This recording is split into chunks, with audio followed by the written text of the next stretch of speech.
கண்ணியமிக்க முஃமினீன்களே, இந்த மண்ணில் இஸ்லாம் ஈமான் மிக உயர்தரமான ஒன்று, மிக கண்ணியமான ஒன்று. இஸ்லாத்தை பின்பற்றக்கூடிய முஃமினும் கண்ணியத்திற்குரியவனாக மரியாதைக்குரியவனாக இருக்கிறான்.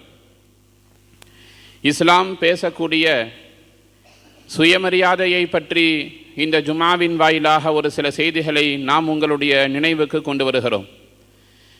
இந்த தலைப்பை நாம் இஸ்லாம் பேசக்கூடிய சுயமரியாதை என்றும் பார்க்கலாம், இஸ்லாம் சொல்லித்தரக்கூடிய தன்மானம் சம்பந்தப்பட்ட சிந்தனைகள் என்றும் பார்க்கலாம். இதுபோல நாம் இதற்கு எப்படி வேண்டுமானாலும் பெயரை மாற்றிக்கொள்ளலாம். நோக்கம் ஒன்றுதான், முஃமின் கண்ணியமானவன், இஸ்லாம் கண்ணியமானது. நாம் நம்முடைய வாழ்க்கையை எப்படி மதிப்போடு மரியாதையோடு கண்ணியத்தோடு வைத்துக்கொள்ள வேண்டும் என்பதைத்தான் இந்த ஜுமாவின் வாயிலாக நாம் மையப்படுத்தி பேச இருக்கிறோம். முதலில் நாம் விளங்கிக் கொள்ள வேண்டும், தன்மானம் சுயமரியாதை என்றால் என்ன என்று பார்க்கிற பொழுது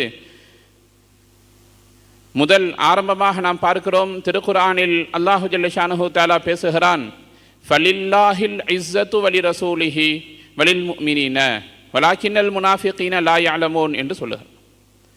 இஸ்ஸத் கண்ணியம் என்பது முதலில் அல்லாஹுக்கானது. ஃபலில்லாஹில் இஸ்ஸத்து, அல்லாஹுக்கானது தான் கண்ணியம் என்பது. இரண்டாவது வலி ரசூலிஹி, அல்லாஹுடைய ரசூல் இந்த மண்ணில் கண்ணியமானவர்கள். மூன்றாவது அல்லாஹ் சொல்லுகிறான் வலில் முஃமினீன, இன்னும் முஃமின்களுக்கும் இந்த மண்ணில் கண்ணியம் இருக்கிறது.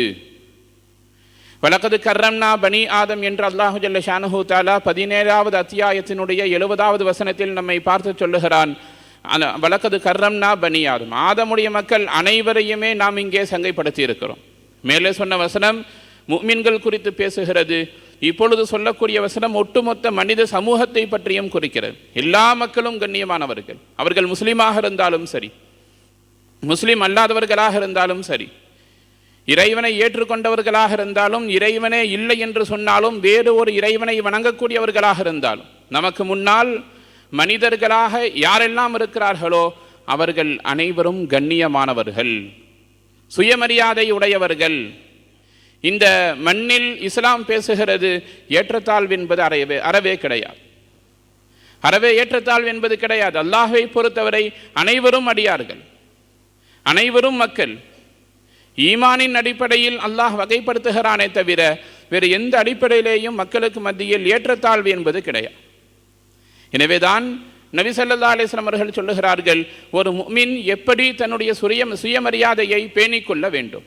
திருமிதி ஷரீஃபில் பதிவு செய்யப்பட்ட 2261வது ஹதீஸாக இந்த செய்தி பதிவு செய்யப்படுகிறது. ஹஜ்ரத் உமர் ரலியல்லாஹு தஆலா அன்ஹு அவர்கள் பேசுகிறார்கள், ஒரு முஃமின் தன்னை ஒருபோதும் இழிவுபடுத்திக் கொள்ளக்கூடாது. தன்னை இழிவுபடுத்தக்கூடிய காரியத்தை ஒரு முஃமின் செய்யவும் கூடாது.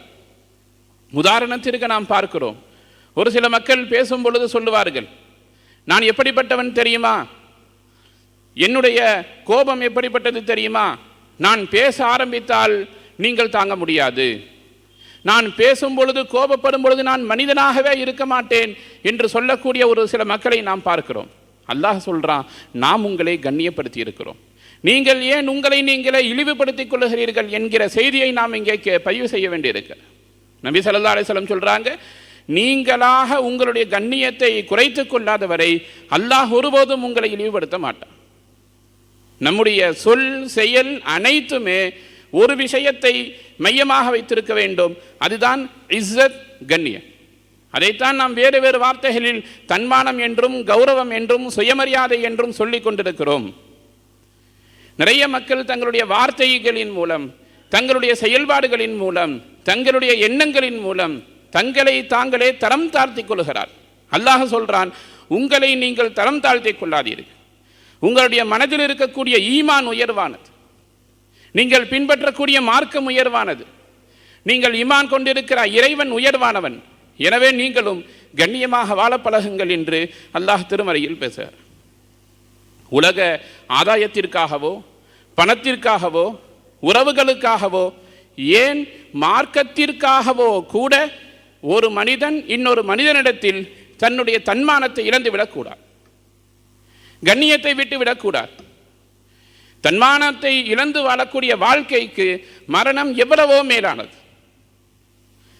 நபி ஸல்லல்லாஹு அலைஹி வஸல்லம் அவர்களிடத்தில் ஒரு சஹாபி கேட்பார், யா ரசூலல்லாஹ், ஒரு சில நாடுகளின் அரசர்களை நாங்கள் பார்க்கிறோம், அவர்கள் தங்களுடைய தலைவர்களை கண்ணியப்படுத்துவதற்காக வேண்டி அவர்களுக்கு சஜிதா செய்கிறார்கள், அவர்களுடைய காலில் விழுகிறார்கள், தங்களுடைய மரியாதையை வெளிப்படுத்துகிறார்கள், நாங்களும் உங்களுக்கு சஜிதா செய்யலாமா என்று கேட்டார். நபி ஸல்லல்லாஹு அலைஹி வஸல்லம் அறவே தடுத்தார்கள். காரணம் என்ன தெரியுமா? ஒரு மனிதன் இன்னொரு மனிதனுக்கு ஒருபோதும் தன்னுடைய தன்மானத்தை இழந்து சிரம்பணிந்து விடக்கூடாது.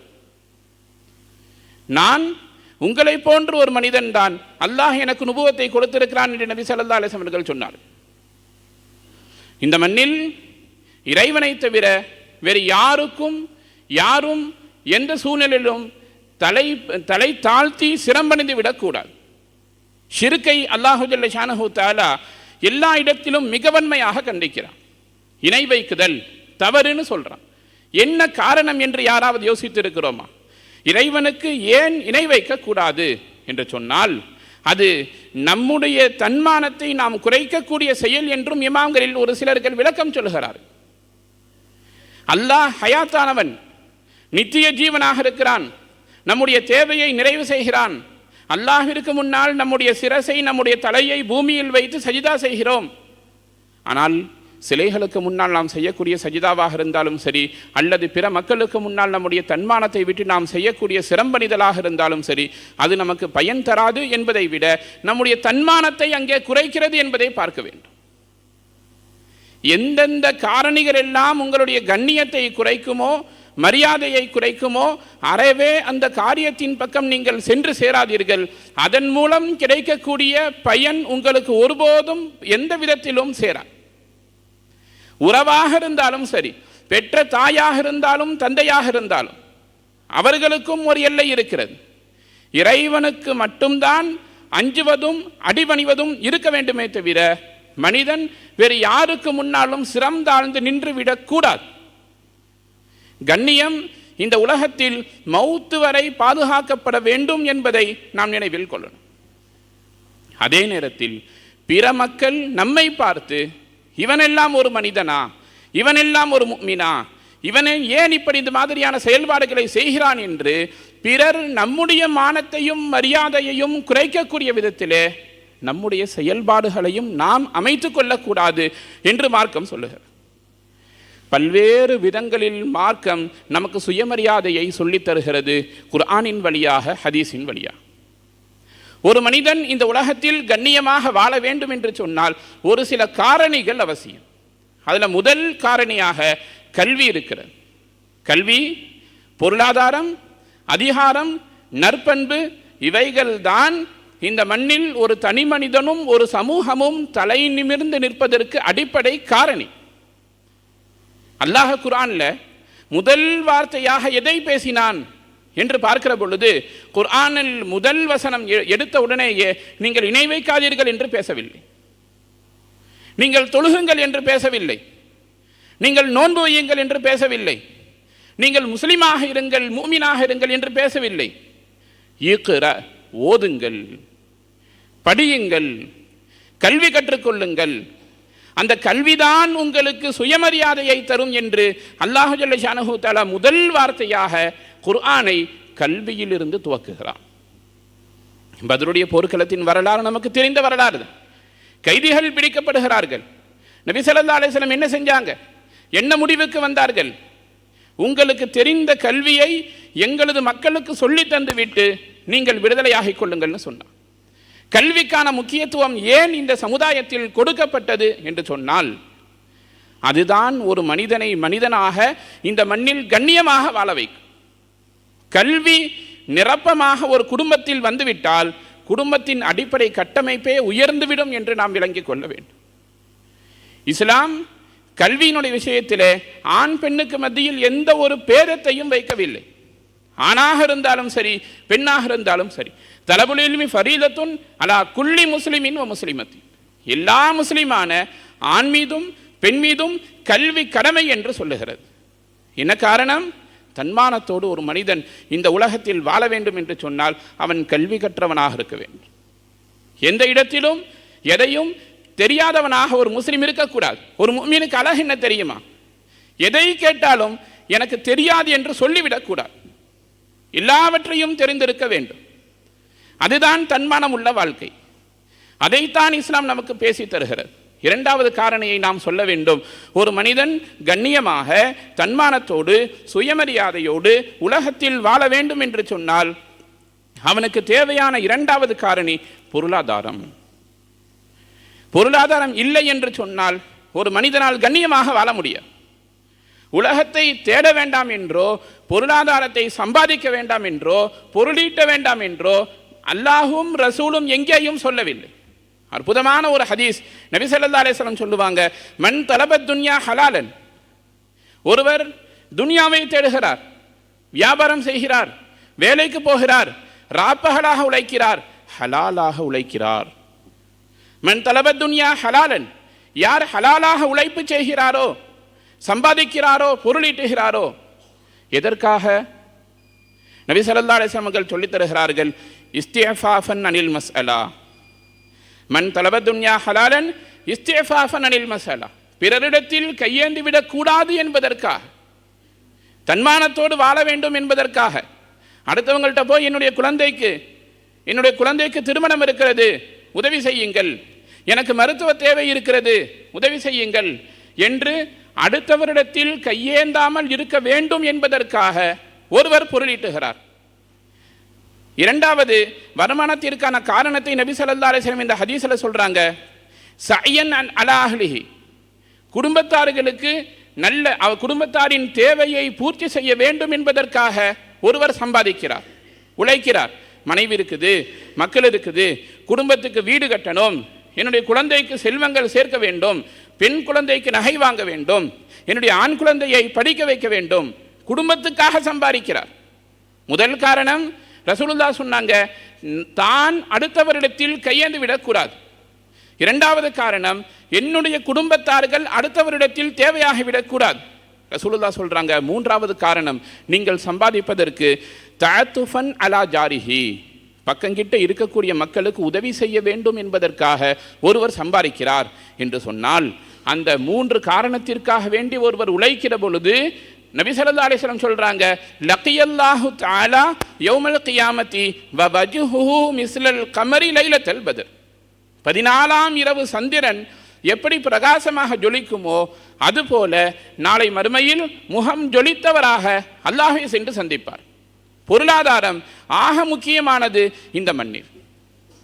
நீங்கள் சம்பாதித்த எல்லா பொருளாதாரத்தையும் அல்லாஹ்வுடைய பாதையில் கொண்டு போய் தர்மம் செய்துவிட்டு குழந்தைகளை சமுதாயத்தின் பக்கம் கையேந்தக்கூடியவர்களாக விட்டு செல்வதை விட உங்களுடைய குழந்தைகளை போதுமான அளவிற்கு செல்வத்தோடும் கல்வியோடும் விட்டு செல்வது சிறந்தது என்று நபி ஸல்லல்லாஹு அலைஹி வஸல்லம் அவர்கள் சஹாபாக்களுக்கு சொல்லி தந்திருக்கிறார். சுயமரியாதையோடு ஒரு மனிதன் இந்த மண்ணில் வாழ வேண்டும் என்று சொன்னால் பொருளாதாரம் தேவை. அந்த பொருளாதாரம் எப்படி இருக்க வேண்டும்? நீங்கள் சம்பாதிக்கக்கூடியதாக இருக்க வேண்டும். பிறரிடத்தில் கையேந்தி கேட்கக்கூடிய யாசகம் அறவே கூடாது என்றார்கள் நபி ஸல்லல்லாஹு அலைஹி வஸல்லம் அவர்கள். யதுல் உலியா கைரும் மின் யதிஸ் சுஃப்லா. கொடுக்கக்கூடிய மேலே இருக்கக்கூடிய கரம் கீழ் இருக்கக்கூடிய கரத்தை விட சிறந்தது. பிறருக்கும் கொடுங்கள், பிறருக்காக சேர்ந்து சம்பாதியுங்கள் என்று நபி ஸல்லல்லாஹு அலைஹி வஸல்லம் சொன்னார். ரசூலுல்லாஹ்ட்ட வந்து சஹாபாக்களில் ஒரு சிலர் கேட்டார்கள், யா ரசூலுல்லாஹ், 2 பேர் இருக்கிறார்கள். ஒருவர் இபாதத் செய்கிறார், தொழுகிறார், நோன்பு வைக்கிறார், பள்ளிவாசல்லையே இருக்கிறார், இபாதத் செய்து கொண்டிருக்கிறார். இன்னொருவர் இருக்கிறார், அவர் இபாதத் கடமையானதை மட்டும் செய்கிறார், ஆனால் சம்பாதிக்கிறார், பொருளீட்டுகிறார். யார் இபாதத் மட்டும் செய்து கொண்டிருக்கிறாரோ அந்த சகோதரருக்கு இவர் உதவியும் செய்கிறார். ஒரு அண்ணன் தம்பின்னு வச்சுக்கோங்களேன், 2 பேர் இருக்கிறார்கள் சகோதரர்கள். ஒருவருக்கு முழு நேரம் இபாதத்து தான் வேலை, இன்னொருவர் சம்பாதிக்கிறார், குடும்பத்தை பார்க்கிறார். யார் இபாதத் செய்து கொண்டிருக்கிறாரோ அவருக்கும் உதவி செய்கிறார். 2 பேச்சில் சம்பாதிப்பவர் சிறந்தவரா அல்லது இபாதத் செய்பவர் சிறந்தவரா என்று கேட்ட பொழுது நபி ஸல்லல்லாஹு அலைஹி வஸல்லம் அழகா சொன்னாங்க, இபாதத் செய்பவரை விட சம்பாதிப்பவர் சிறந்தவர். என்ன காரணம்? தானும் பொருளீட்டி அவருக்கும் உதவி செய்கிறார், அவருக்கும் உண்ண கொடுக்கிறார், அடுத்தவருடைய தேவையையும் நிறைவு செய்கிறார். பள்ளிவாசல்ல உட்கார்ந்து இபாதத் செய்வதை காட்டிலும் கடமையான வணக்கத்திற்கு பின்னால் உங்களுக்கு இருக்கக்கூடிய கடமை பொருளீட்டுதல், சம்பாதிக்குதல். ஆனால் நோக்கம் என்னவாக இருக்க வேண்டும் தெரியுமா? நான் யாரிடத்திலும் கையேந்தி விடக்கூடாது, என்னுடைய குடும்பத்தார்கள் யாரிடத்திலும் கையேந்தி விடக்கூடாது, நிரப்பமாக வாழ வேண்டும். துனியாவில் ஏன் ஜகாத் கடமையாக்கப்பட வேண்டும்? செல்வம், வியாபாரம், பணத்தை சேர்ப்பது, நகையை சேர்ப்பது, வீடுகளை கட்டுவது தவறு என்று இருந்தால் ஏன் அல்லாஹ் ஜகாத்தை கடமையாக்கினான் என்று யோசிக்க வேண்டுமா இல்லையா? பொருளீட்டுதல் ஒருபோதும் ஹராம் ஆகாது, ஒருபோதும் தவறாகாது. பரிசுத்தமான வியாபாரிகளை பார்த்து நபி ஸல்லல்லாஹு அலைஹி வஸல்லம் அவர்கள் சொல்றாங்க, நாளை மறுமையில் உண்மையான நேர்மையான வியாபாரிகள் எப்படி இருப்பார்கள் தெரியுமா? நபிமார்களோடு இருப்பார்கள், சித்திகீன்களோடு இருப்பார்கள், சுஹதாக்களோடு இருப்பார்கள். என்ன காரணம்? நேர்மையாக அவர்கள் வியாபாரம் செய்தார்கள், பிறரிடத்தில் தேவையாகாமல் இருந்தார்கள். நபி ஸல்லல்லாஹு அலைஹி வஸல்லம் ஈமான் கொண்டதற்காக வேண்டி சஹாபாக்கள் பையச் செய்ய வந்தால் அவர்களிடத்திலே நபி ஸல்லல்லாஹு அலைஹி வஸல்லம் அவர்கள் எப்படி உடன்படிக்கை செய்வார்கள் தெரியுமா? நான் இறைவனை தவிர வேறு யாரையும் வணங்க மாட்டேன், இணை வைக்க மாட்டேன், கொலை செய்ய மாட்டேன், திருட மாட்டேன், விபச்சாரம் செய்ய மாட்டேன், பிறரிடத்தில் தேவையாக மாட்டேன் என்று நபி ஸல்லல்லாஹு அலைஹி வஸல்லம் அவர்கள் பையச் செய்வார்கள், உடன்படிக்கை செய்வார்கள். என்ன காரணம்? நம்முடைய கரம் இறைவனை தவிர வேறு யார் பக்கமும் தேவைக்காக வேண்டி நீண்டு விடக்கூடாது. சுயமரியாதையை இழந்து, தன்னுடைய கண்ணியத்தை இழந்து, பிறருடைய வாசலை ஒரு முஃமினுடைய பாதம் ஒருபோதும் மிதித்து விடக்கூடாது. எனவேதான் ஜகாத்து குறித்து பேசும் பொழுது அல்லாஹு ஜல்ல ஷானுஹு தஆலா சொல்றான், வல் முஅல்லஃபதி குலூபுஹும். ஜகாத் யாருக்கு கொடுக்கணும் என்று பார்க்கிற பொழுது இன்னம ஸதகாத்துல் லில் ஃபுகராஇ வல் மசாகீனி வல் ஆமிலீன் அலைஹா என்று சொல்லக்கூடிய அல்லாஹு ஜல்ல ஷானுஹு தஆலா வல் முஅல்லஃபதி குலூபுஹும். முஃமின்களில் ஒரு சிலர் இருப்பார்கள், நல்ல செல்வ செழிப்பாக இருந்திருப்பாங்க, திடீரென்று ஏதாவது ஒரு நஷ்டம், அடுத்தவர்களிடத்தில் போய் கேட்பதை கண்ணிய குறைவாக நினைத்து மனதுக்குள்ளால் வேதனையோடு ஒரு சிலர் இருப்பார்கள். அவர்களை தேடி பார்த்து நீங்கள் சென்று கொடுங்கள் என்று சொல்லுவார்.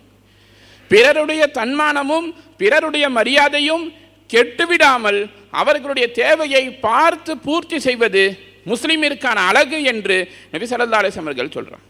அதே போல நபி ஸல்லல்லாஹு அலைஹி வஸல்லம் அவர்கள் நிறைய சஹாபாக்களை பொருளாதாரத்தின் விஷயத்தில் பண்படுத்தி இருக்கிறார். ரசூலுல்லாஹ்ட்ட தேவை என்று கேட்டு வந்த ஒரு சில சஹாபாக்களை நபி ஸல்லல்லாஹு அலைஹி வஸல்லம் அவர்கள் உபதேசத்தின் மூலம் சரி செய்திருக்கிறார். ஒரு சஹாபி வருவார், யா ரசூலுல்லாஹ், என்கிட்ட எந்த விதமான பொருளாதாரமும் இல்லை, ஏதாச்சும் உதவி செய்யுங்கன்னு கேட்ட பொழுது நபி ஸல்லல்லாஹு அலைஹி வஸல்லம் அவர்கள், உங்களுடைய வீட்டில் என்ன இருக்கிறது? ஒரு போர்வை இருக்கிறது, கொண்டு வாருங்கள்னு சொல்லுவாங்க. அதை 2 திர்ஹத்துக்கு ஏலமிடுவார்கள். ஒரு திர்ஹத்திற்கு நீங்கள் குடும்பத்துக்கு தேவையானதை வாங்கிக் கொள்ளுங்கள்னு சொல்லுவாங்க. இன்னொரு திர்ஹத்திற்கு ஒரு கோடாரியை செய்து தருவார்கள். ஒரு மாதம் 3 நாள் 7 நாள் என்று வித்தியாசப்படுகிறது செய்திகளில். நீங்கள் போய் சம்பாதியுங்கள், உங்களை நான் ஊருக்குள்ளே பார்க்கக்கூடாது, நீங்கள் போய் விறகு வெட்டுங்கள், பொருளாதாரத்தை சம்பாதியுங்கள் என்று சொல்லி அந்த மனிதரை அனுப்பி வைப்பார்கள். அவர் தன்னிறைவாக சம்பாதிக்க ஆரம்பிப்பார் என்கிற செய்தியும் கிதாபுகளில் காண கிடைக்கிறது. இதனுடைய இந்த ஹதீஸினுடைய நண்பகத்தன்மையின் விஷயத்தில் கருத்து வேறுபாடுகள் இருந்தாலும் கூட, இந்த செய்தி சரியா இல்லையா என்பதில் கருத்து வேறுபாடுகள் இருக்கிறது. ஆனால் இந்த செய்தி சொல்லக்கூடிய படிப்பினை அற்புதமானது. பொருளாதாரத்தின் அடிப்படையில் நாம் ஒருபோதும் பிறரிடத்தில் தேவையாக விடக்கூடாது. ஒரு மனிதன் துனியாவில் சுயமரியாதையோடு வாழ்வதற்கு 3வது காரணியை இஸ்லாம் சொல்லித் தருகிறது. அதிகாரம் தேவை. அதிகாரத்தோடு வாழ வேண்டும். நபி ஸல்லல்லாஹு அலைஹி வஸல்லம் அவர்கள் அந்த அதிகாரத்தை நோக்கிய பயணத்தை ஹிஜ்ரத்திற்கு முன்பிருந்தே துவங்கி இருக்கிறார்கள். ஹிஜ்ரத் செஞ்சு ரசூலுல்லாஹ் வருகிற அந்த சூழ்நிலையில் மக்காவிலிருந்து மதீனாவிற்கு வந்து கொண்டு இருக்கிறார்கள். வரக்கூடிய நேரத்தில் ஒரு மனிதன் பின்தொடர்ந்து நபி ஸல்லல்லாஹு அலைஹி வஸல்லம் அவர்களை வந்து பிடிக்க வேண்டும் என்று முற்படுகிறார். வரலாற்றினுடைய செய்தி நீளமானது. அந்த மனிதரை பார்த்து நபி ஸல்லல்லாஹு அலைஹி வஸல்லம் அவர்கள் என்ன சொல்லுவார்கள் தெரியுமா? பின்னால் ஒரு காலம் வரும், ரோம பேரரசினுடைய அந்த கை காப்பை நான் உனக்கு பரிசளிப்பேன், என்னை விட்டுவிடுன்னு சொல்லுவான். இந்த ஹதீஸை நாம் கவனிக்க வேண்டும். ஊரிலிருந்து தன்னை தற்காத்துக் கொள்வதற்கு நபி ஸல்லல்லாஹு அலைஹி வஸல்லம் அவர்கள் மக்காவிலிருந்து மதீனாவுக்கு மறைந்து வந்து கொண்டிருக்கிறார்கள். ஆனால் அவர்களுடைய சிந்தனை எப்படி இருக்கிறது?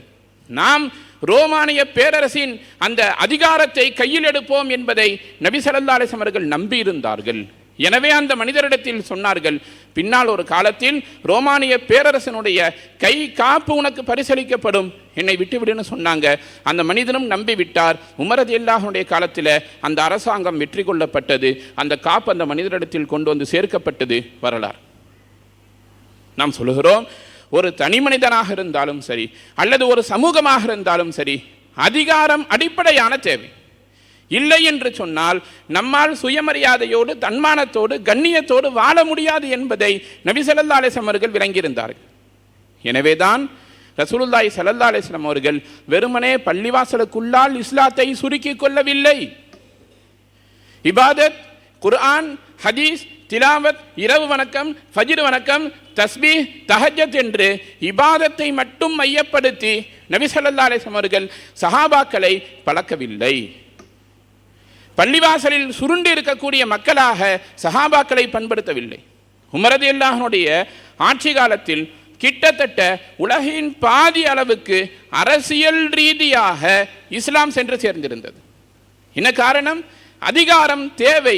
இந்த உலகத்தில் இஸ்லாம் வேரூன்றி இருப்பதற்கான அடிப்படை காரணி, ஒரு சமுதாயம் தன்னிறைவாக இருக்க வேண்டும் என்றாலும், ஒரு தனி மனிதன் தன்னிறைவாக வாழ வேண்டும் என்றாலும் அதிகாரம் தேவை என்பதை நபி ஸல்லல்லாஹு அலைஹி வஸல்லம் அவர்கள் மிக தெளிவாக விளங்கியிருந்தார்கள், சஹாபாக்களுக்கு சொல்லி தந்தார்கள். எனவே நாம் துன்யாவில் வாழக்கூடிய காலகட்டத்திலே கண்ணியமாக வாழ வேண்டும். ஏற்கனவே சொன்னதை போல ஒரு முஃமின் கண்ணியமானவன், ஒரு முஃமின் தாங்கி இருக்கக்கூடிய இஸ்லாம் கண்ணியமானது. அதை குறைக்கக்கூடிய எந்த ஒரு காரியமும் ஒரு முஃமினுடைய வாழ்க்கையிலிருந்து வெளிப்பட்டு விடக்கூடாது என்பதில் மிக தெளிவாக இருக்க வேண்டும். நம்மை நாமே ஒருபோதும் தாழ்த்தி கொள்ளக்கூடிய செயல்பாடுகளை அறவே செய்யக்கூடாது.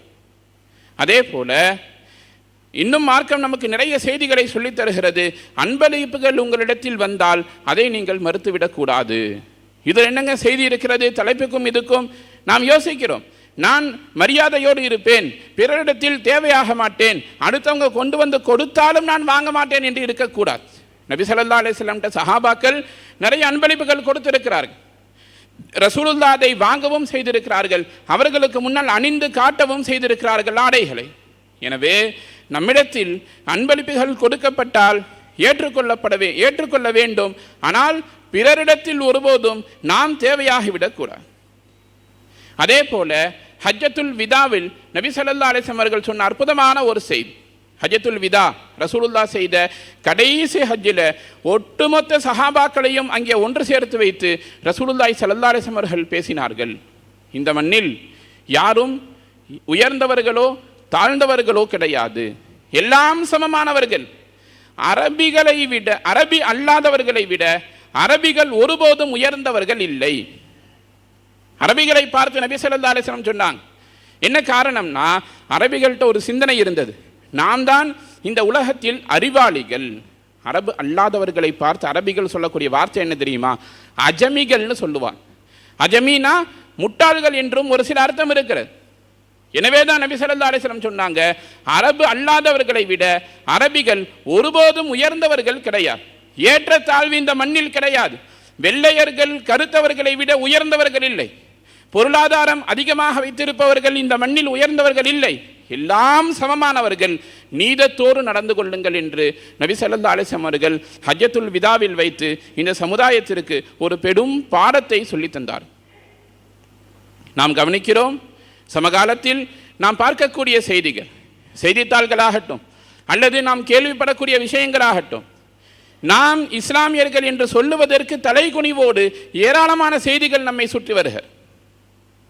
நேற்றைக்கு முதல் நாள் கூட செய்தித்தாள்களில் பார்த்தோம், 3 மாத குழந்தையை ஒரு இஸ்லாமிய பெண் கொலை செய்திருக்கிறார். பரவலாக செய்திகளில் வந்த செய்தி.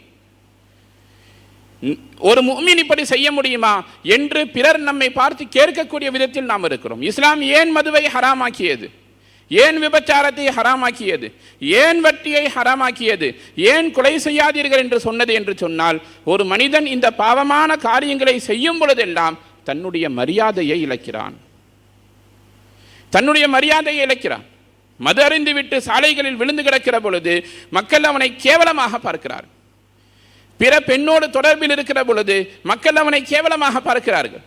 பாவங்கள் உங்களுடைய கண்ணியத்தை குறைத்துவிடும். பாவத்தை விட்டு தவிர்ந்திருங்கள். ஒரு முஸ்லிம் எப்படி வாழ வேண்டும்? நபி ஸல்லல்லாஹு அலைஹி வஸல்லம் அவர்கள் சொல்றாங்க, எல்லா மக்களின் மீதும் நல்லெண்ணத்தோடு வாழ வேண்டும். யாரை பார்த்தாலும் இவர் நல்லவர், இவர் சாலிஹானவர் என்கிற எண்ணத்தோடு ஒரு முஃமின் வாழ வேண்டும். வாழ்ந்தால்தான் அவனுக்கு என்ன கிடைக்கும் தெரியுமா? மரணிக்கிற பொழுது இறைவனின் மீது நல்லெண்ணம் கிடைக்கும். நபி ஸல்லல்லாஹு அலைஹி வஸல்லம் சொல்றாங்க, லா யமூதன்ன அஹதுக்கும், உங்களில் ஒருவர் மரணிக்க வேண்டாம். எப்படி? இறைவனின் மீது நல்லெண்ணம் கொண்டே தவிர மரணிக்க வேண்டாம். மௌத்தாகிற பொழுது அல்லாஹ்வை பொருந்தி கொண்டு நீங்கள் மரணிக்க வேண்டும். அப்படியானால் வாழும் பொழுது பிற மக்களை கண்ணியமாக பார்க்க வேண்டும், கண்ணியத்தோடு பேச வேண்டும். உங்களிடத்திலிருந்து வெளிவரக்கூடிய செயல்பாடுகள் கண்ணியமானவைகளாக இருக்க வேண்டும். அல்லாஹ் சொன்ன இந்த இறைவசனத்தோடு நாம் நிறைவு செய்ய வேண்டும். ஃபலில்லாஹில் இஸ்ஸத்து வலி ரசூலிஹி வலில் முஃமினீன. அல்லாஹ் கண்ணியமானவன், அல்லாஹுடைய ரசூலும் கண்ணியமானவர்கள். அல்லாஹையும் ரசூலையும் ஏற்றிருக்கக்கூடிய முஃமின்களும் இந்த மண்ணில் கண்ணியமானவர்கள். கண்ணியத்தோடு வாழ வேண்டும், பிறரையும் கண்ணியத்தோடு மதிக்க வேண்டும். கண்ணிய குறைவான செயல்பாடுகளை விட்டு வாழ்நாளெல்லாம் தவிர்ந்திருக்க வேண்டும். மரணிக்கிற நேரத்தில் இறைவனின் மீது நல்லெண்ணம் கொண்டு மரணிக்க வேண்டும். அல்லாஹு ஜல்ல ஷானஹு தஆலா தௌஃபீக் செய்வானாக. வ ஆகிரு தஅவானா அனில் ஹம்துலில்லாஹி ரப்பில் ஆலமீன்.